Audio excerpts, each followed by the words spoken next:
नमस्कार।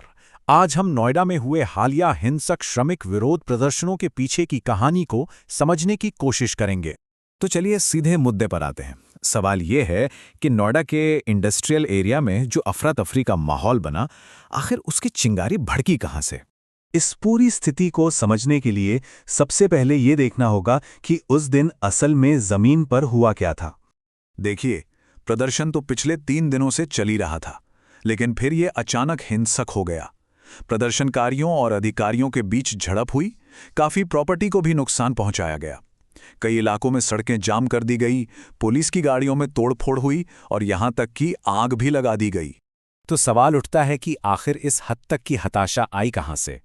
ये पूरा विरोध प्रदर्शन कुछ खास आर्थिक मांगों को लेकर है। अगर हम देखें तो कर्मचारियों की 3 बिल्कुल सीधी और साफ मांगे हैं। एक, मिनिमम सैलरी बढ़ाई जाए। दूसरा, ओवरटाइम का पैसा मिले। और तीसरा, छुट्टियों के लिए कोई पक्का नियम हो। तो जो सबसे बड़ा मुद्दा है वो है सैलरी में एक बड़ी बढ़ोतरी का। कर्मचारियों का कहना है कि भाई जिस तरह से महंगाई बढ़ रही है उसमें गुजारा करना मुश्किल है और इसलिए ये हाइक बहुत जरूरी है।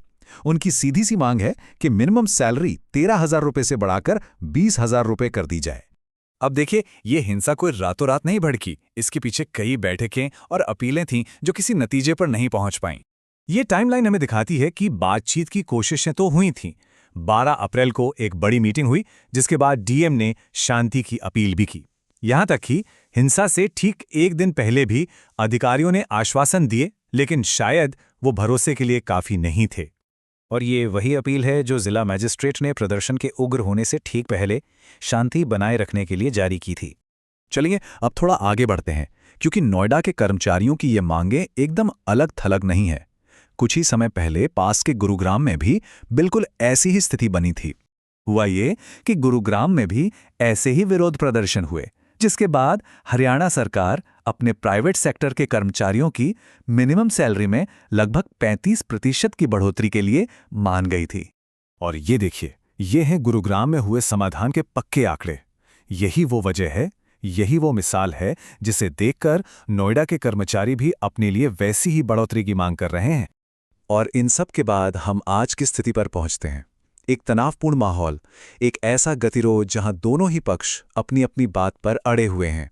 एक तरफ अधिकारी शांति की अपील कर रहे हैं और कानून तोड़ने वालों पर एक्शन लेने का वादा भी कर रहे हैं, लेकिन दूसरी तरफ सैलरी और सुविधाओं को लेकर जो असल मुद्दा है वो अभी भी वहीं का वहीं है। कर्मचारियों की जो मुख्य मांगे हैं वो अब तक पूरी नहीं हुई हैं। और यहीं पर आकर एक बड़ा और अहम सवाल खड़ा होता है, क्या गुरुग्राम वाला फॉर्मूला नोएडा में भी दोहराया जाएगा और शांति का रास्ता निकलेगा, या फिर ये गतिरोध यूं ही चलता रहेगा?